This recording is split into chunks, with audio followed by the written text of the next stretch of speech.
Good morning and welcome. My name is Paolo Carrozza. I'm the director of the Kellogg Institute for International Studies at the University of Notre Dame. And it's a great pleasure to be here. Thank you to the New York Encounter for hosting us. It's also a privilege for me as director of the Kellogg Institute and for the Institute to be co-sponsoring this event with the New York Encounter. An event which begins our first full day of the Encounter, touching on themes that so deeply capture the theme of the Encounter as a whole. For when we talk about economics, it touches all of our lives all of the time. Everything in the way that we live. And yet, today, perhaps, there's no area of our social life in which it's more dramatically clear how difficult it is to reconcile the promise of economics and its potential for our lives and the realities that we perceive from them. By certain measures, there's never been in all of human history a more extraordinary period of economic growth, of economic achievement. The reductions in global poverty over recent decades, the increases in global health, have been, by so many measures, unprecedented historically. But the numbers taken at a global scale, of course, can be deceiving of what that reality actually means for people, for concrete people in the flesh, for communities and individuals. Billions are still excluded from the cycle of productivity and exchange in the world and their benefits. The persistence of poverty and extreme poverty in many parts of the world is still seemingly intractable. Billions. The single biggest predictor of whether one is going to be poor in the world still is simply where you're born and nothing other than that.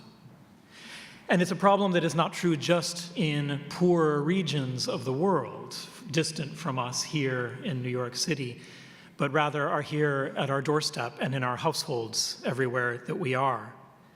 The perception of being left out of the benefits of economic life are present all around us, in the persistence of unemployment, of dislocation, the lack of opportunity for young people, while seeing around us the spectacular successes of the latest innovation in technology or the latest development of the financial sector. We see the world populated by what Tom Wolfe once called the masters of the universe.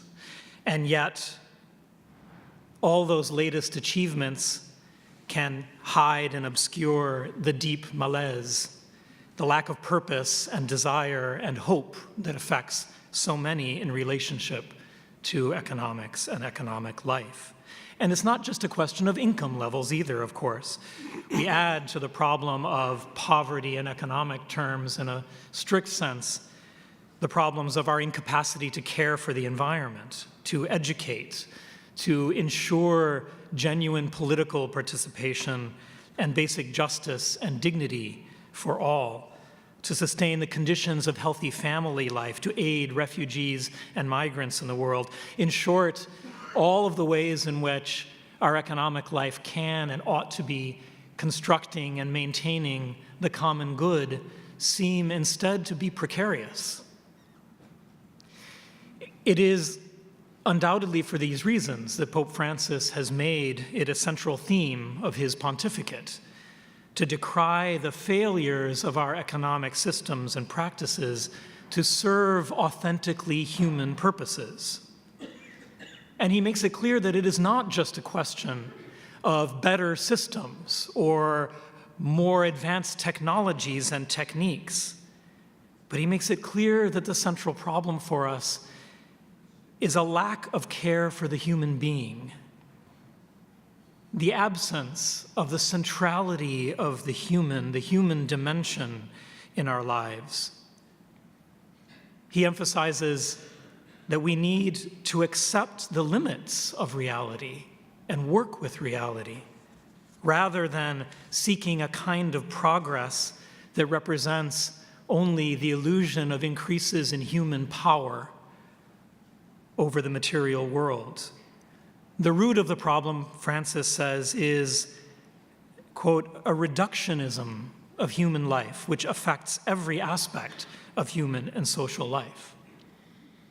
And yet at the same time, Pope Francis exhorts us to hope, to broaden our vision, as he puts it, calling for what he says is another type of progress, one which is healthier, more human, more social, more integral. He observes that an authentic humanity, calling for a new synthesis, seems to dwell in the midst of our technological culture, almost unnoticed, like a mist seeping gently beneath a closed door. Will the promise last? He asks. In spite of everything, with all that is authentic rising up in stubborn resistance. That is the question that this panel is here to address. Can we open up that door and allow the air of reality to fill the room again, so that what is authentically human rises up in stubborn resistance to these things around us that seem so difficult, so challenging in terms of our common life together? So to help us think about and address this question, we have a truly extraordinary panel of guests today.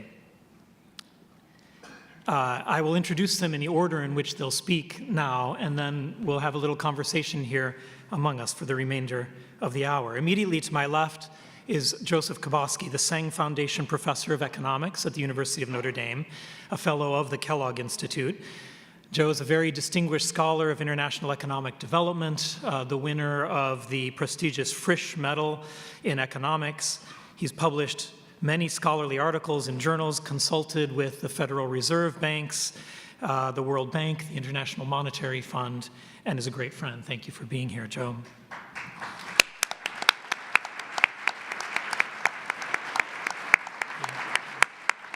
Carolyn Wu has just finished only weeks ago, I believe, her tenure of 5 years as president and CEO of Catholic Relief Services, the official international humanitarian organization of the Catholic community in the United States. Carolyn went to CRS in January 2012 after a very distinguished academic career at various universities, Purdue and University of Notre Dame in particular, which included 14 years as the dean of Notre Dame's Mendoza College of Business. She's won many honorary doctorates. She was the first female dean to chair the accreditation body for business schools and directed its initiative for peace through commerce. Thank you, Carolyn.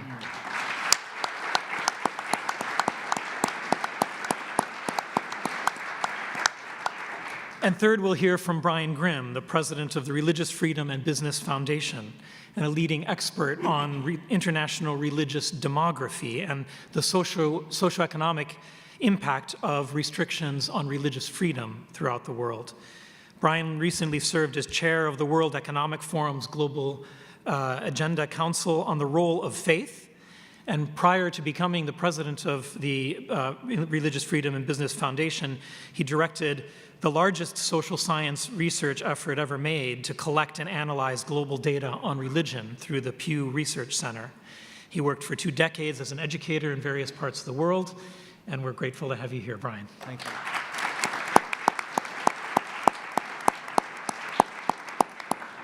So, Joe, this gap between the ideal of Pope Francis and the reality that we perceive around us seems so immense. Is it possible to bridge it? Or is it just a utopian fantasy? So the vision of Pope Francis, I think the first thing I wanted to start off with was the original question is sort of, can we achieve integral human development? And integral human development is the phrase that you'll hear Pope Francis repeat over and over. And I got caught on this word achieve, because I don't think we want to think about what the Pope is calling us to as something to necessarily achieve. First of all, the integral aspect of human development is the development of the whole, and it's the whole person.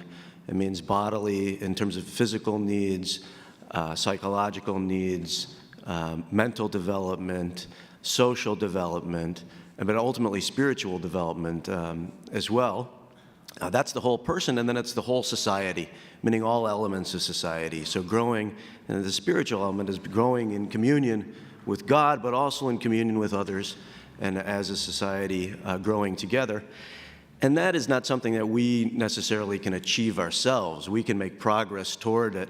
Obviously, it requires God's grace, first of all, but it's also just not something that we achieve in this world. That was the first thing. And then the second aspect is, obviously I was invited as an economist, not as a theologian. And economically, it's not something that we can achieve in terms of a particular system or a particular way of doing things that becomes fossilized, because the world's always changing. And so integral human development has to be a living concept that we're always kind of reflecting on and renewing in our society and addressing the needs of society that change over time. What are those needs today? I wanted to talk about kind of four dimensions. Some of them Paulo already touched on. The first is global poverty. And I'm a development economist. I think if you're an American, it's hard to come to grips with the scale of global poverty. We have poverty in this country, but not to the degree that exists in the developing world. And as Paulo said, there has been a lot of progress in terms of addressing poverty. In fact, the past 25 years, the growth of China in particular and India, we've seen a greater reduction in extreme poverty than in any time period in the history of humanity. And so it is a very hopeful time for addressing global poverty. And we've seen that the role, private charity clearly has a role in any society deeper than its economic impacts. But private charity is not what's driven the decline in global poverty. I know both Carolyn and Brian have a business background, so I'm sure they'll address it. But where we've seen huge declines in poverty is where markets have played an important role, and openness, globalization has played an important role in allowing some countries to have dramatic growth and dramatic decreases in poverty. So that sort of highlights the role of markets and business and private business in addressing that. Of course, the world not every country has grown dramatically. We have a lot of poor in the world. You talk about the bottom billion. That's fallen to something like 750 million that live on $1.80 a day. But the number of people that live on $3 a day is still, over 2 billion. So it's a huge issue. The second crisis or challenge, I think, is the environmental crisis. And on some dimensions, there's hope. One is that the economic growth, for the most part, has, and I think it surprises people, has reduced pollution. Because as people get wealthier, they demand cleaner air. As technology improves, we have better ways of cleaning the air and the water. More people have access to clean water today than they did at any point in time. But the big challenge is, global warming and CO2 emissions. And that is a problem that kind of highlights where government needs to play a role, because markets don't address carbon emissions very well. And that's still hopeful in the sense of it's on us as humanity to make decisions, but we know at least a lot about what types of changes need to be made and what types of government agreements need to be made to get that into control. I mean, the clock is ticking, but I think there's hope, a lot of hope there. The third challenge, I think, is inequality within our society. In the United States, inequality has been growing since about 1970. It's been growing regardless of really what party's been in office. It's a big concern for our society in terms of communion with other people. We see divisions in our society rising. This has to be in part, at least, due to the rising economic inequalities. This one's tough. What do economists know about it? A lot of times, especially recently, the issue of globalization, international trade, international immigration has gotten a lot of attention. Most of the economic research says that is a factor, but a much smaller secondary factor. And the biggest thing that's happening is technological change. So the introduction of new technologies, computers, robotics, new technologies in doing business have sort of hurt low-skilled workers and increased high-skilled workers. And I think that's a big challenge going forward, to think about how to address that and what kind of combination of business, culture, government policies can best address that. Fourth, we have the crisis of families. This is something in the United States, I think that we see it in Western Europe, actually something that developing countries do a lot better, which is a decline of families and smaller communities, local community involvement. Divorce rates have been high for the past 30 years. They're not as high as they were in 1980, but they're very high. One of the reasons they're not as high is that people don't get married anymore. Marriage rates have fallen, especially among, this ties in with the inequality, especially among the poor and less educated. Birth rates have fallen. That's a huge crisis in Europe especially, but it may become a big crisis in the United States, especially if we start reducing immigration. These are harder things to address, but it is something that developing countries seem to have not faced, and so I think in that sense it's still hopeful. I think a fifth aspect is just, Paolo mentioned the changing technology and understanding ourselves as more than just rights-bearing, autonomous consumers is an important thing for the economy, but for society more generally. I think, especially among young people, you see increasingly a search for meaning in life, which is apparently what this conference is about. And I think it's a big problem in the economy and thinking about technologies. How much time do I have? 2 minutes. 2 minutes, okay. I wanted to sort of illustrate, I'm an economist, and I think a lot of times the policy implications get very simplified. So I just wanted to tell a quick story that I think encapsulates a lot of the complexities of the environment, global poverty, inequality, even the family that people face in the developing world. I was in India 2 weeks ago on a research trip, and you can ask my son who's over there, I travel to countries all the time. But this one particular factory we went in was a sweatshop, and it hit me kind of, in a literal sense, it hit me in the face and in the lungs. It was a 4-story textile mill in India, part of a textile cluster. And this was a sweatshop. I mean, I think as an economist, I have a high tolerance for manufacturing in poor countries.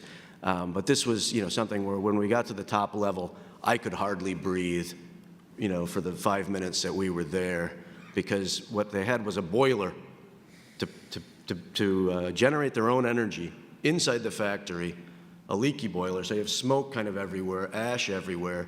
You get to the top of the floor, that's all accumulated, and then there's all the chemicals for dyeing the textiles, okay? So I think the people that are working there, what they're working is 12 hours a day, 6 days a week. That's 72 hours a week in this environment, which is effectively like having your head inside of a barbecue or something. They must lose years of life with this. They were paid 50 cents an hour, so that's $6 a day, $72 a week to work 72 hours in this environment. That's more than they would get paid if they worked in agriculture.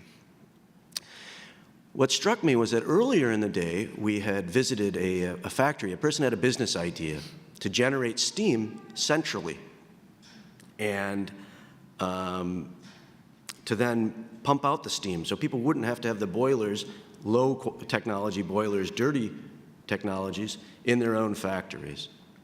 I thought it was a great idea, but it was very hard to coordinate. And we went to the next plant, which was not a sweatshop, and the guy said, I would never want to buy my power. I want my generator because we're able to sell electricity and make a ton of money selling the electricity. I've already bought this equipment. So that's an issue that the government faces. Why is the electricity so high? Why can they make so much money generating the electricity? Because they can sell it at a much cheaper price than you get from the government. Part of that is because people steal electricity, and part of that is because government regulation. And then the fourth thing is, why are people willing to pay to work 72 hours for, 50 cents an hour and to sacrifice their lives? And part of that is because they're thinking not about themselves, but about their family. They actually want to work 72 hours a week because they can earn more money than they could at any other job, and they're sacrificing for their children. So in some ways, this is a good thing on one dimension, while being horrible on all these other dimensions. So I think the problems we face are very complicated. It's hard to think about how to address this from purely policy, purely business, purely cultural way. Thanks. Thank you, Jim.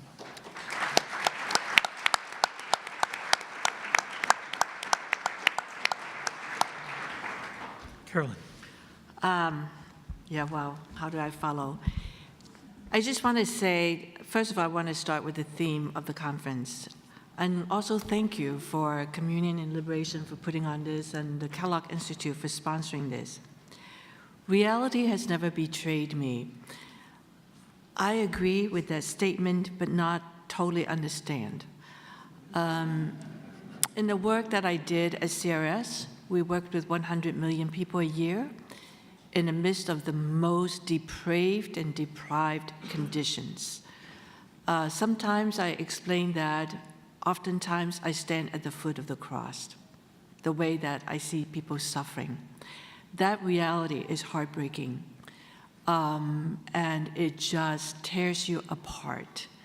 But that is the reality that we have accepted and not walked away from, to bring it to another type of reality. The model that CRS uses, and we're 75 years old, we work in over 100 countries. I said we serve over 100 million people. It is very important for us in the design of our programs that we have a framework. At any point in time, we have about 900 programs going on. So our colleagues, we need to know around the world what holds us together in the way that we design intervention. Our operating model is integral human development, and is particularly strong these last 20 years after what we saw in Rwanda. That taught us a major lesson. To us, it's very simple, is to serve everyone, particularly the lowest and the most vulnerable, and to serve the whole person. What that means in operating terms, not in theory, is for us to build up at different level, the individual, the family, the community, and sometimes the nation. It also means addressing different needs that Joe has talked about. Those needs, most immediate, would be physical, emotional. We also deal with spiritual needs, but also there's social needs in terms of the community's well-being. There are needs for governance, for example, for people to be at the table, and of course, very importantly, economic needs. Which takes me to some of the examples I'm going to give, because this particular session is, can the markets, can economies really serve human purpose? The answer is absolutely yes. Let me just give two little stories and go further. My husband, who is here, and I visited Nicaragua, a farm. I met Ernesto, a Nicaraguan farmer who used to grow maize because he and his grandfather and his neighbors and everybody before him grew maize. But of course, there was no market for maize. He was afraid when he heard the sound of motorcycles, because only bank collectors, debt collectors, have motorcycles. He would go into hiding, because if they found him, he would lose his own ancestral plot. He would become homeless, and he would become a day laborer. So he finally was desperate enough to sign up for a program. CRS and USAID ran that program, and it was to teach farmers how to grow a new crop which has market value. In this case, it was papaya, I think. Papaya has export value. He never grew it before. He had to learn how to do it. but he was very entrepreneurial. After he mastered the crop, he decided that he need greenhouses because if you plant directly in the soil, the survival rate is only 70%. But if you germinate in a greenhouse, the survival rate is 97%. So he started a business for greenhouses and actually germinate his neighbors' seeds too. Because he needed good soil, the women of that community started a business to collect manure, and from that manure to generate earthworms and soil and so on. He also learned about how to use chemicals properly. He knew that the salesmen were overselling and actually very expensive, and it was damaging the soil, and he started training. To make that story short, Ernesto became very successful. He himself now has 2 motorcycles. And that is the power. The second story is about Guatemala, a country which is very poor and one of the sources of the young people and their parents who try to come into the United States through very dangerous means. So 2 programs there. One is called Youth Builder, which is to train the youth at risk. They're 14 to 24 years old. They're not in schools. They're probably minor gang members. And so there are several hundred hours of training, but in order for them to have internships, we have to have businesses. We have to have local businesses participating in this. Another very big program, these are transformative programs. By the way, the Youth Builder program, the first pilot, 5,000, the success rate was 85%, which means that the youth either go back to school, they get a job, or they start their own little business. Yeah, we're now taking that to 50,000 is our next goal, and then into the 3 countries. It will require a completely different way of financing it. We will use private capital, actually. Another example in Guatemala is a $50 million grant where $25 million will be used to train up 200 communities in the Western Highlands where people are poor, where they are very vulnerable to drug activities, and also young people being recruited away or being bullied. So 25 of the 50 will be used in building up the capacity of these communities so that they know how to self-govern, they know how to create businesses, they know how to avail services from the government, and so on. The other 25 of this 50 million will be used as Community Development Fund, which provides these no-interest loans, because what's good is it to learn how to start a business or how to stay healthy if you don't have the capital. So this is a no-interest loan that will go into these communities. At the end of those 5 years, CRS also promised to create a new fund of $50 million of capital, which would be private capital being used to now fund these businesses as regular return activities. These are just 2 examples of why business is absolutely necessary. I also have to say, I think corporate America, despite all of the abuses, things are never completely one way or the other, have also moved a long ways in the last 20 years in the whole area of whether it's 3P, planet, people, profits, or ESG, environmental, sustainability, and governance, whatever these terms are. Corporate America, some of them have been moving, I think, authentically in this direction. I think there are different indices and watchdogs which are also bringing that about. So my comment now really is, number 1, I think that business is a necessary good. It is not a necessary evil. However, there are 2 questions. Is why doesn't this type of behavior become the core and the norm? The second question then is, what does it take, and who are the players who make this happen? Thank you very much.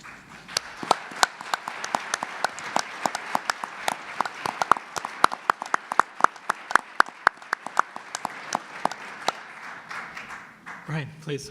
I don't know if I can answer those questions, but I'll give it some of it a shot. So I think all of you know the religious history of cornflakes, right? No? Oh, well, the Kellogg's brothers of Battle Creek, Michigan were Seventh-day Adventists back in the late 1800s. And if you This know... Kellogg. Yeah, this Kellogg. And well, thanks to Kellogg's, and this story, your institute exists.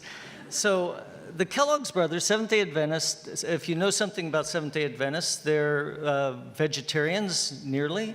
They follow Old Testament laws, including dietary laws, and also they worship on the Sabbath, on Saturday, the Sabbath. Well, they were despairing of the American diet in the late 1800s, consisting of a breakfast to wake you up with bacon, if you could afford it, grease, eggs, and then if you could afford them, but more grease, and a terrible diet. And they thought the body is the temple of the Holy Spirit. How can you wake it up and get it on a moral track with such a diet? And they looked out across the cornfields of Battle Creek, Michigan, and voila, cornflakes, the religious history of cornflakes. Well, when people, part of that is religious freedom. In the United States, there's a study we did at our foundation finding that religion and religious actors add $1.2 trillion to the US economy every year. You can find that study on our website, and on page 68 in your bulletin you can find our website address. But what is that dynamism? Well, that dynamism is when you have freedom, people are free to bring their whole self to the question. They can bring their faith. You don't have to leave your faith at the door when you enter the workplace or when you start thinking about what to do. Well, there's many business people in the United States and around the world who are applying their faith principles to solving social problems. I'll just give a few examples. There's a young woman by the name of Brittany Underwood who went about 12 years ago to Uganda thinking she was going to go and start an orphanage. She went there as a student, and then she found that there were lots of orphans and widows, and she's going to raise money to start an orphanage. But then as she got involved with reality, she found that there were widows and the orphans actually were living separately because the mothers couldn't take care of their children. So rather than starting an orphanage, she said, well, if the mothers could have some employment, then we'd solve the orphan problem. And then she started looking around at the materials in Uganda, and she developed a whole line of jewelry, and her company is called Akola. And the women in Uganda started making the jewelry, and she came back to the United States in Dallas, Texas, and set up her company in Dallas, employing women who have been rescued from trafficking to run the business on this side. And now she's selling the Akola jewelry line throughout the United States. And just recently, Neiman Marcus adopted her whole jewelry line as part of what they offer for jewelry. So once she got involved with reality, thinking she was going to go do charity, she found instead enterprise was the solution, not raising money every year for an orphanage. But she came about that through that experience. Another person who had a very different experience, his name's Don Larson. He was a vice president at the Hershey Chocolate Company. I'm going to come back to chocolate from Venezuela in a minute. But this was chocolate in Hershey, Pennsylvania, near where I grew up. Don was a vice president there and very successful. He had a McMansion, a big mansion. He had a Porsche. He had a hot air balloon in his backyard as his toy, swimming pool. He had everything. And then he had a religious experience, and he said, is this what life is about? All these toys? Is this what I'm passing on to my children? The importance of getting money was so that we could buy these things. And he left Hershey, went on a journey searching to maybe become a pastor. But instead, as he reflected on what his skills were, he thought, well, what can I do to make a difference? So he went to one of the poorest countries, Mozambique, that was beset by, I think, a 17-year civil war. They used to be the largest cashew producers in the world. The Civil War destroyed the industry. Mozambique's a very diverse country. It's mixed with Christians and Muslims and atheists because they were under a communist government for many years.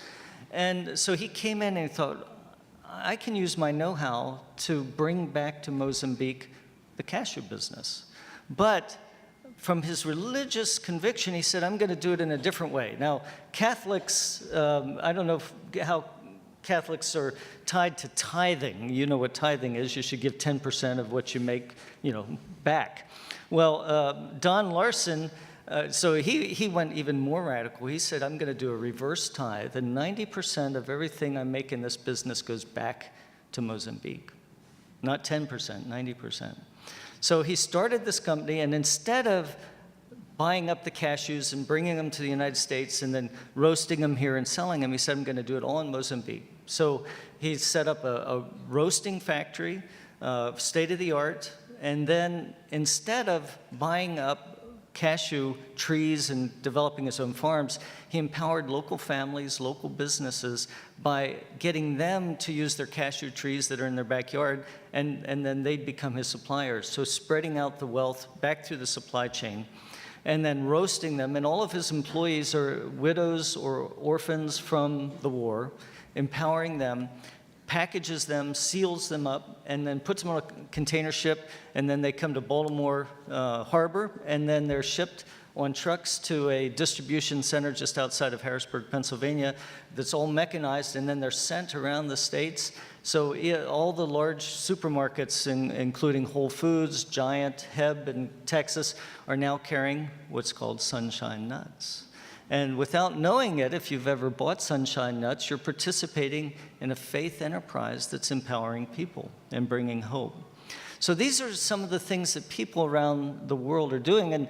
And coming to chocolate this afternoon at 5:15 upstairs, Alejandro Marias will be talking about his chocolate making and helping turn the lives of people around in Venezuela through enterprise. So there's much of this going on. One of the things that in the foundation that we're working with, we have a partnership with the United Nations Global Compact, which you may not have heard of, but it's the largest corporate social responsibility and sustainability organization in the world. They have about 10,000 corporate members, and every year we give awards, every 2 years during the Olympics, we give awards to business leaders like Don Larson, who I mentioned, and Brittany Underwood, who are advancing interfaith understanding, religious freedom, and peace through their enterprises. Some of this work has inspired the work that I do, so I do a lot of research, I also do a lot of advocacy, but as I'm working on religious freedom issues, taking on this business mindset has been a benefit. So I'm doing a pilot in Manchester, England, to bring Muslims, Christians, and others together into training programs for jobs, how to start a business, and then part of that, we're developing a business incubator with a business that we hope we can launch at the sister organization to this, the Rimini meeting, if not this year, some year, Pizza della Pace. So that's pizza for peace.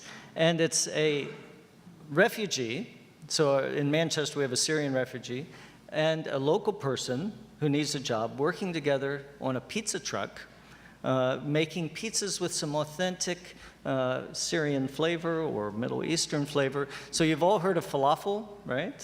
And you've heard of hummus. Have you heard of za'atar? That's the next big thing, and that's what we're going to flavor our pizza with. So if you come this afternoon to Alejandro's, you can see about how food can bridge differences, how food can bring us together, and that's big business. Thanks. Thank you, Ryan.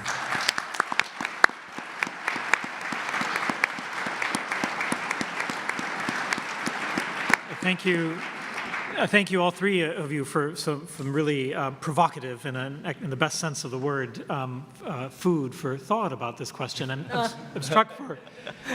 I'm struck by Brian's emphasis at the end on the freedom, the relationship between freedom and economic enterprise and these kinds of things, which was also very present in Carolyn's stories too, the Nicaraguan farmer and so forth. It is this capacity to mobilize and to generate a certain kind of human freedom that then contributes to it, which really is at the core of the classical economics that you do too, Joe, and that you study. And yet at the same time, if we look at the reality of the economy, freedom is such a problem too, isn't it? On the one hand, we see freedom so badly used by so many actors within the economy, and that is exactly what, in some senses, generates the call and the desire and the perceived need to control things more, to regulate, to create newer systems. It's because freedom has not yielded these kinds of benefits, generally. And then, perhaps even more sort of tragic, I think, is the sense, the perception that, in fact, so many of us have no freedom. We don't believe in our freedom anymore, do we? The economy, because of the complexity that Joe is describing in these problems, because they're so massive, they're so global, the systems are at a level and a proportion that is so far beyond the human measure and the human heart and human decisions that so many of us feel completely disempowered. Our freedom doesn't matter. So I'm wondering what each of you think and make of this paradox. There seems to be a real need to generate and mobilize a good and authentic human freedom to make this kind of human economy possible. And yet it seems so beyond us. And when it is even within our grasp, it seems to be used so badly so often. How do we resolve this dilemma? How do we even begin to think about it? Paulo, I just want to make 3 points about that. I think, first of all, in many countries in the world, there is no access to freedom. So you look at the Arab Spring and how it started by a vendor who was so frustrated by all of the rules and regulations that took away his ability to run his fruit stand, and he burned himself to death in Tunisia. That's how it started. It was people wanting that freedom.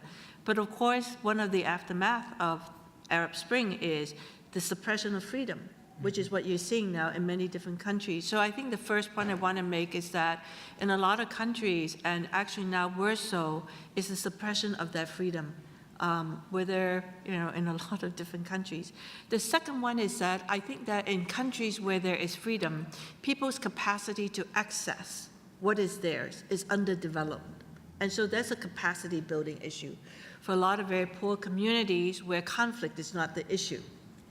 So I would say in the Guatemala communities, they are prey to drug gangs and so on and so forth because they're poor. And there are ways to work themselves out of that poverty, actually. What I have seen, actually, is the lack of peace that is really the issue that holds poverty back. So in this type of case, in these countries where there is enough sort of rights and access to what is there, is the lack of capacity to really take advantage of that. And then the third and final point I make is the misuse of freedom, whether it is in very destructive means or whether in situations where we use our freedom for things that don't matter, and we don't use our freedom for things that matter. And to end at that point, whatever this election is, whichever side you're on it, whoever would have been elected, I don't think we would have had a perfect world. There would be things that we would disagree with. And I think the whole idea is, what is the power of civil society to speak up, on whichever side? We spend a lot of money as a country to develop the civil capacity of other countries. Mm-hmm. And in fact, one of the ironic thing now is to this country is how strong really is our own civil society. We may have a lot of organizations, but in the end, are we effective in using our voice as we are trying to teach Indians and Uruguayans and whatever to use their voices? In this country, how strong is our ability to exercise our voice? Thank you.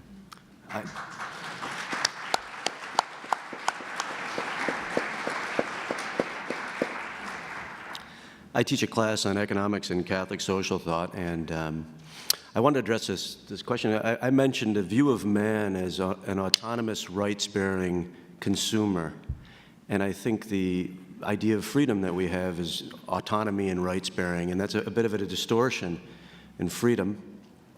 In this class, we read about, it's an article from ESPN.com, so college students love it. And it's about freemium games, video games. And I didn't really know what a freemium game was. My kids did. But basically, it's a game that you get for free.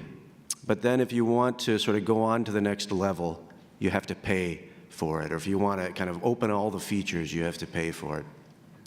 And the article is an article about a person who is the leader of this famous video game I think it's called Clash of Clans. He's the global leader in this. And he is completely addicted to the game. He's got 5 iPads that he keeps in Ziploc bags so he can play while he's in the shower, okay? And it's ruined his life. Actually, oddly enough, he doesn't work. He has somebody that's willing to fund him. So somebody is paying him a salary. Someone in Italy is paying a salary to this American to stay on top of Clash of Clans. But it's destroying his life. But the article is about the business model, the freemium business model.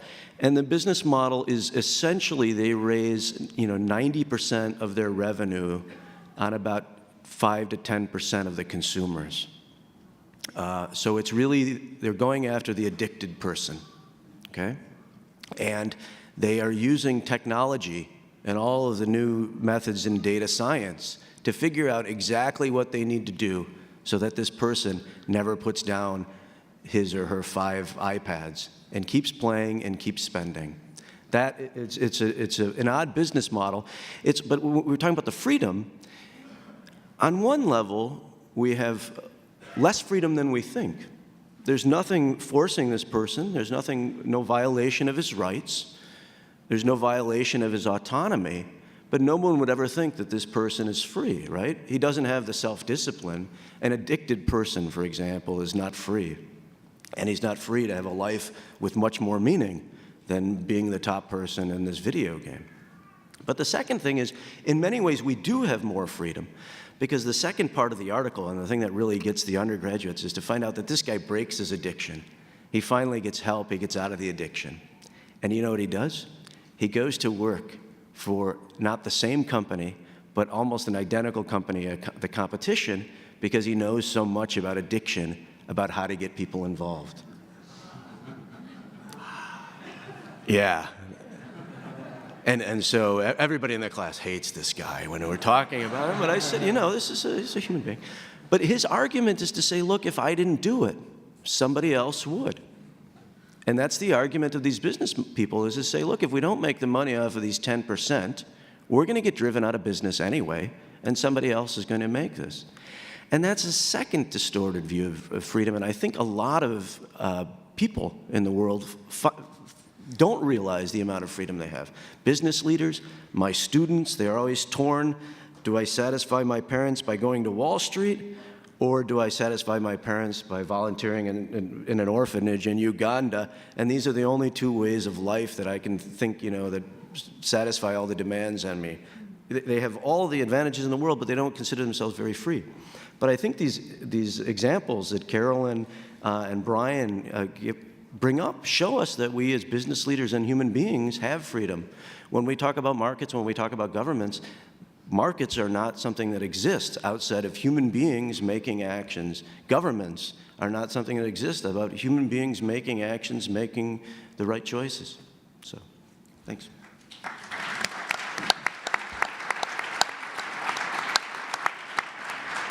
So one of the programs that we're piloting in an interfaith context is called Launching Leaders. So it's helping millennials, young people, have a faith perspective on their vocation. So I use vocation in a Catholic sense, not just vocations to religious life, but everybody has a vocation, a calling, what God has them on earth to do. And we had, in our interfaith group, we had 5 Catholics, 4 Muslims, and 3 Mormons participate in this group. And on the very first day, as we were sitting around and they were sharing different, their background, first question was, how do you bring God into your important decisions in life, who to marry or what to study or what job to do? And it was so interesting to hear the young people go around the group. You wouldn't imagine that they were from different religions or different backgrounds. They were talking about whether or not, the degree to which God's part of their decision-making process. And it varied. It was very surprising to hear, in some ways, how little God came in. It was as if there was a religious part of life that happened on Sundays or some day of the week, And then there was the rest of life that it was hard to bring that Sunday piece into. And I think that's where freedom is realizing that God has called us to be instruments of change, salt and light, or evangelization in another Catholic term. But we're called to be that all 7 days of the week. And of course we all, have problems fulfilling that vocation. But that's a different kind of perspective. So I think that's what freedom is. It's when you're set free to bring your whole self, your whole spirit, your whole energies to the task at hand. And then when you do that, amazing things are possible. So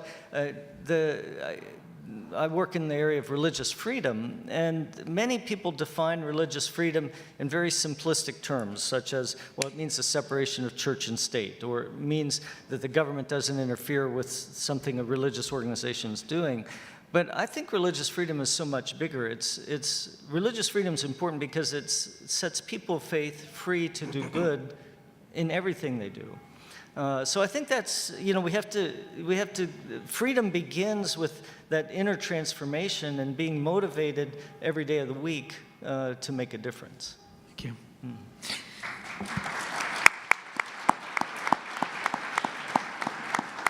So maybe another question, again, taking your Brian's reference to vocation as being sort of this universal calling that we have, but I'd like to link that with the questions that Carolyn posed at the end of her comments, right? What do we do about universalizing this air of a human way of doing things, and who are to be the actors? And in particular, what do those things say to us? I mean, here we have a room that's full of young people, old people, students, professionals, all different walks of life, different parts of the world. What role can we play, each of us, in creating, generating a more truly human economy? Francis elsewhere summarizes the goal that he has in all of this at one point by saying that he wants everyone to be protagonists of our own destiny.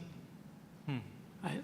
If a truly human economy is one in which we all become protagonists of our own destiny, what can we do to help make that a reality?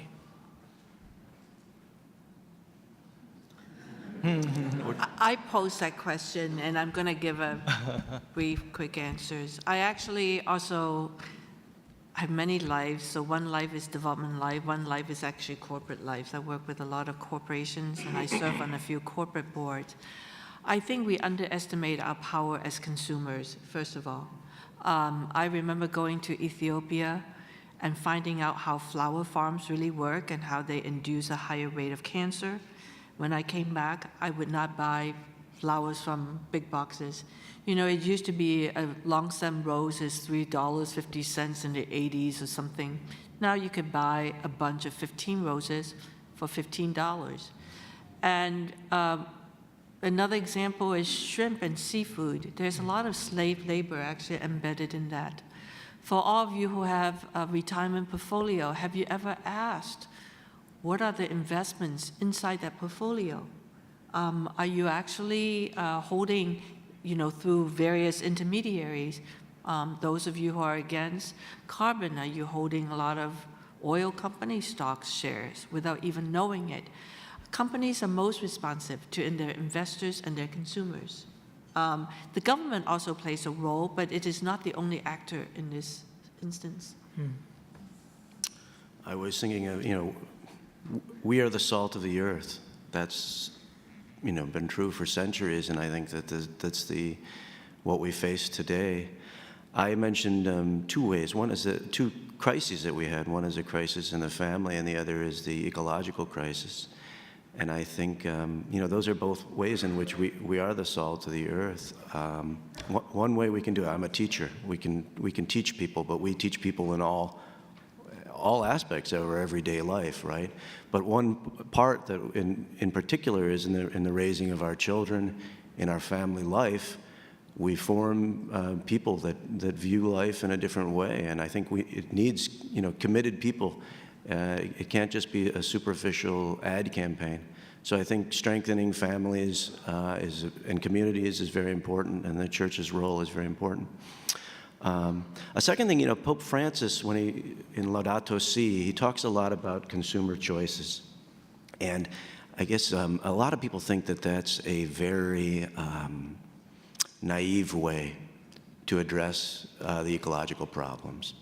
And I think instead what it is it's a very naive interpretation of what Pope Francis is calling us to. I think what Pope Francis calls us to is to introspect a little bit more about our own lives and think about our own consumer decisions and these sorts of things. Because what that does then is it changes the human heart. We become more open to things, and we have a greater capacity as individuals and as a society. The more in tune, this is just one example, but the more in tune we become to our environmental impacts, the easier it is to then create policies that make wholesale change. And so I think we have to think of ourselves as the salt of the earth, as planting seeds, as building a culture that respects integral human development. Mm-hmm. Okay. Right. So Pope Francis challenged every church across Europe to take in a refugee. And that got me to thinking, well, what would they do? How would they handle that? And what would your local congregation do if you'd taken someone? So that's what we're piloting something in England that we hope to scale up globally to give a resource so people can do something. So these courses on leadership, we have one on how to find a better job, one on how to start and grow your own business, that are facilitated and not taught. So it means somebody who's not an expert on business could run the course and help somebody learn the techniques of starting a business, and also the pizza della pace idea, some practical tools. So I think often what's missing is that, everybody here, I think you have some, desire to do good. I mean, coming out on a Saturday morning, for a talk on this. So, there's a desire there, but often we miss the practical tools that we can implement with others. It's hard to do something just alone, no matter how talented someone is. You need to work in cooperation with others. So that's one thing, at least I'm trying to do, is develop some tools that then others can use and make use of in practical ways. So I think that one thing education can do, Catholic Charities does, is having actual practical things to get involved with. So that would be one thing to think of what you could do practically and pull together some other people to help you pull it off. Paulo, I want to add to this, and that is, I mentioned, do we use our voice here? For myself, there are 3 issues which are very important to me, and for each of those issues, I'm going to identify the organizations which I really trust and respect their work, and I'm going to join the advocacy arm of those. I mean, it's very simple. You just have it on your email and comment. They say, there is this particular bill, there's this particular whatever it is, whatever your zip code is, enter it and give your position, and it goes to your political representative. I think for each of us that we need to use our voice. There's no other way to register. Sometimes to be able to say, this is not okay, or this is okay. But I think that most people, I probably shouldn't use myself as an example, but I have not been as active in those ways. And so for my 3 issues, I want to, have become part of that channel that studies, that doesn't just, say it's okay or keep silent when, when policies or whatever are being made. And I just want to share that because I think that's something we could do and don't do and have not done. Mm.